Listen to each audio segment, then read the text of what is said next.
അതിരൂപതയിലെ കുർബാനത്തർക്കം പുതിയ വഴിത്തിരിവിലേക്ക്. കുർബാനത്തർക്കം പരിഹാര സർക്കുലറിന് നിലനിൽപ്പുണ്ടാകില്ല എന്ന് സൂചന. വൈദികർക്കെതിരായ നടപടിയുമായി മുന്നോട്ടു പോകാൻ സ്പെഷ്യൽ ട്രൈബ്യൂണൽ തീരുമാനം. ഫാദർ വർഗീസ് മണവാളൻ നടത്തിയ വിവാഹമടക്കമുള്ള കൂദാശകൾക്ക് അംഗീകാരമില്ല. കൂദാശകൾ അസാധുവാക്കാൻ നടപടി സ്വീകരിക്കണമെന്ന് ട്രൈബ്യൂണൽ ഉത്തരവിന്റെ പകർപ്പ് ന്യൂസ് മലയാളത്തിന്.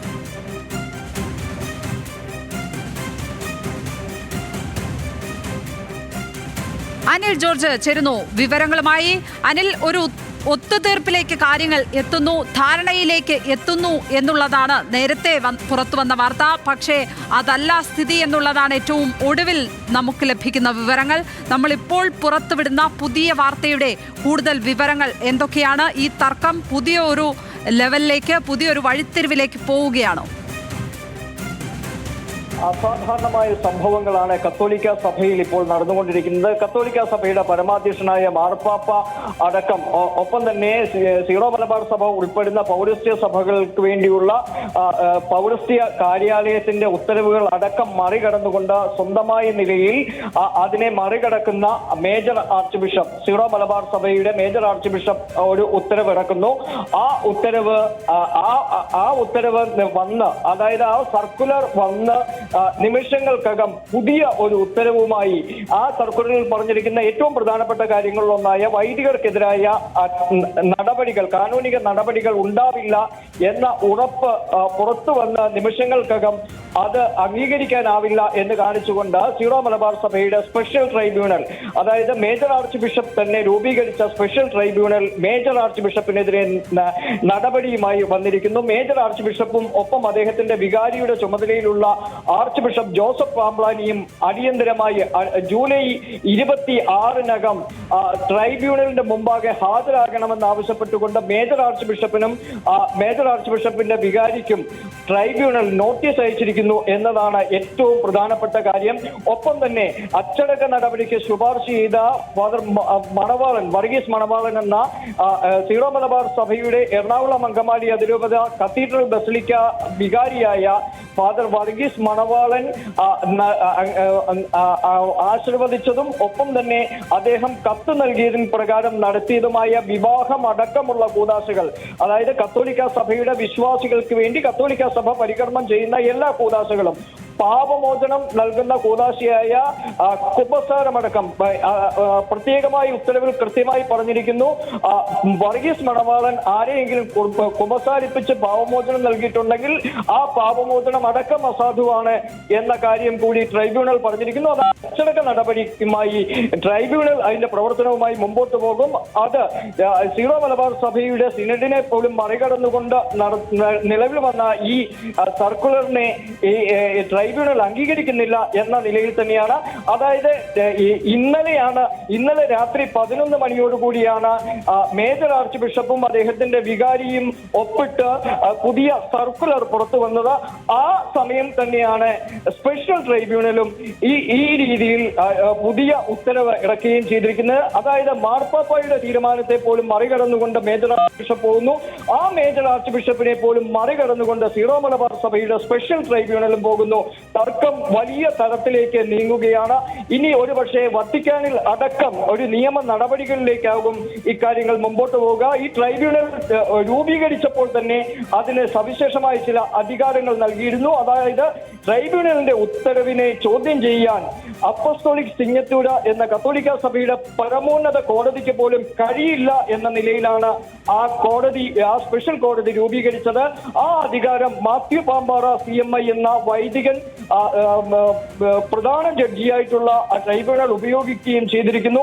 ചരിത്രത്തിൽ ആദ്യമായി, കത്തോലിക്ക സഭയുടെ തന്നെ ചരിത്രത്തിൽ ആദ്യമായി ഒരു സഭാ അധ്യക്ഷനെ ഒരു കോടതി നോട്ടീസ് അയച്ച് വിളിപ്പിച്ചിരിക്കുന്നു, സഭാ കോടതി നോട്ടീസ് അയച്ച് വിളിപ്പിച്ചിരിക്കുന്നു എന്നതാണ് ഏറ്റവും പ്രധാനപ്പെട്ട കാര്യം.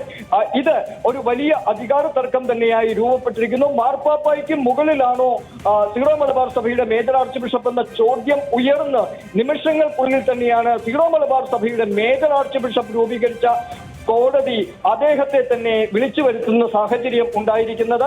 ഏതായാലും ആർച്ച് ബിഷപ്പ് ജോസഫ് പാംബ്ലാനിക്കെതിരെ കടുത്ത വിമർശനം ഈ ട്രൈബ്യൂണലിന്റെ ഭാഗത്തു നിന്നുണ്ടായിരിക്കുന്നു. ഈ രേഖകളാണ് ഇപ്പോൾ ന്യൂസ് മലയാളം പുറത്തുവിടുകയും ചെയ്യുന്നത്. ലക്ഷ്മി പത്മ. ഈ ട്രൈബ്യൂണലിന്റെ അധികാരം സംബന്ധിച്ച് കൂടുതൽ ചർച്ചകളിലേക്ക് ഇത് വഴി തെളിക്കും എന്ന് കരുതാമെന്ന് തോന്നുന്നു, അല്ലേ അനിൽ? തീർച്ചയായും ലക്ഷ്മി പത്മ, ഈ ഇത്തരത്തിലൊരു ട്രൈബ്യൂണൽ രൂപീകരിച്ചത് എറണാകുളം അങ്കമാലി അതിരൂപതയിലെ വിമത വൈദികർക്ക് കൃത്യമായ താക്കീത് നൽകുന്നതിന് വേണ്ടിയായിരുന്നു. എന്നാൽ ട്രൈബ്യൂണലിനെ നിയന്ത്രിച്ചു നടത്താം എന്ന ഒരു വിചാരമായിരുന്നു അന്ന് മേജർ ആർച്ച് ബിഷപ്പ് അടക്കമുള്ള ആളുകൾക്കുണ്ടായിരുന്നത്. എന്നാൽ മാത്യു പാമ്പാറ CMI എന്ന കാനോനിക നിയമ വിദഗ്ധൻ അക്കാര്യത്തിന് വഴിപ്പെടുന്നില്ല എന്നതാണ് ഏറ്റവും പ്രധാനപ്പെട്ട കാര്യം. ഒപ്പം ഈ മാത്യു പാമ്പാറ എന്നത് കത്തോലിക്ക സഭയിലെ സീറോ മലബാർ സഭയിലെ ആദ്യത്തെ സന്യാസ സമൂഹമായ CMI സഭയിൽ അംഗമായിട്ടുള്ളയാളാണ്.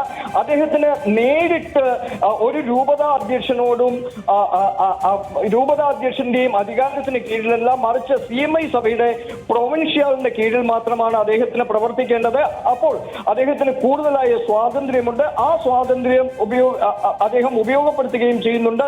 അതിനാൽ അദ്ദേഹത്തെ കൃത്യമായി നിയന്ത്രിക്കാൻ ഒരു രൂപതാ അധ്യക്ഷന് കഴിയുകയില്ല. പ്രത്യേകിച്ച് ഇത്തരത്തിലൊരു ട്രൈബ്യൂണൽ രൂപീകരിച്ചപ്പോൾ ആ ട്രൈബ്യൂണൽ എടുക്കുന്ന വിധി അതിനെ ചോദ്യം ചെയ്യാൻ അപ്പസ്തോലിക് സിഗ്നത്തൂരിക്ക് പോലും കഴിയില്ല എന്ന കാനോനിക നിയമപ്രകാരം തന്നെ അതിൽ രേഖപ്പെടുത്തിയിട്ടുമുള്ളതാണ്. അതിനാൽ ഈ ട്രൈബ്യൂണൽ സംവിധാനം എന്നു മുതലാണ് കത്തോലിക്ക സഭയിൽ നിലവിൽ വന്നത്? അതിന്റെ പ്രവർത്തനങ്ങൾ എന്നു മുതലായിരുന്നു?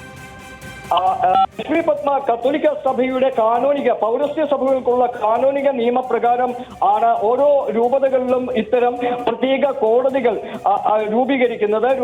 രൂപതകളിൽ സാധാരണമായ പല കോടതികളുണ്ട്. എന്നാൽ ഈ കോടതി രൂപീകരിച്ചത് എറണാകുളം അങ്കമാലി അതിരൂപതയിലെ കുർബാന തർക്കവുമായി ബന്ധപ്പെട്ട പ്രശ്നങ്ങൾ വിചാരണ ചെയ്യുന്നതിനും നടപടി സ്വീകരിക്കുന്നതിനും വേണ്ടിയായിരുന്നു ഇത്തരത്തിലൊരു ട്രൈബ്യൂണൽ രൂപീകരിച്ചത്. ട്രൈബ്യൂണൽ രൂപീകരിച്ചിട്ട് 1 വർഷത്തോളം ആകുന്നതേ ഉള്ളൂ.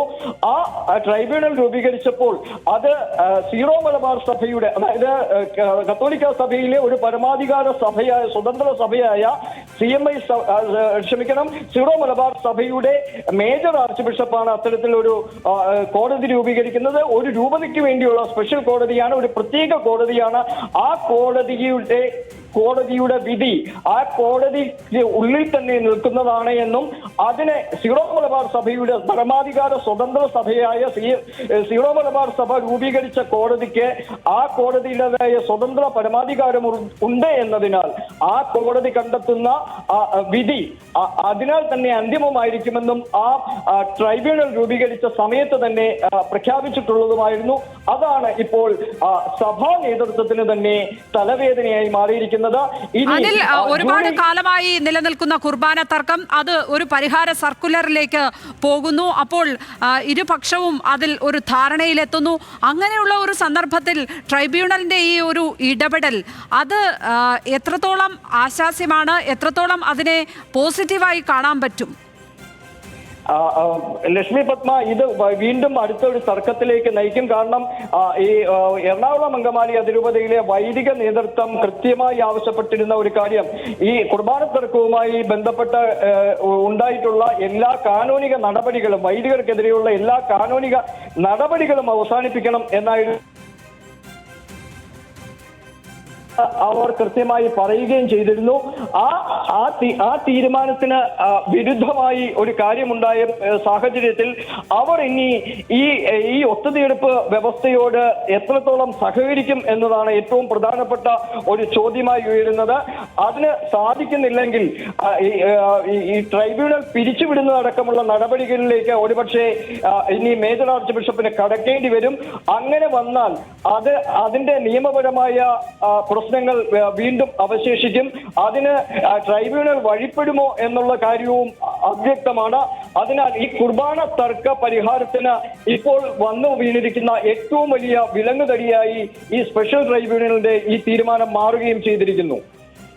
തീർച്ചയായും ട്രൈബ്യൂണലിന്റെ ഇടപെടൽ ഈ ഘട്ടത്തിൽ ആ പ്രശ്നത്തെ ഗുരുതരമാക്കുകയാണ്, വഷളാക്കുകയാണ് ചെയ്യുന്നത് എന്ന കാര്യത്തിൽ ഒരു സംശയവും വേണ്ട.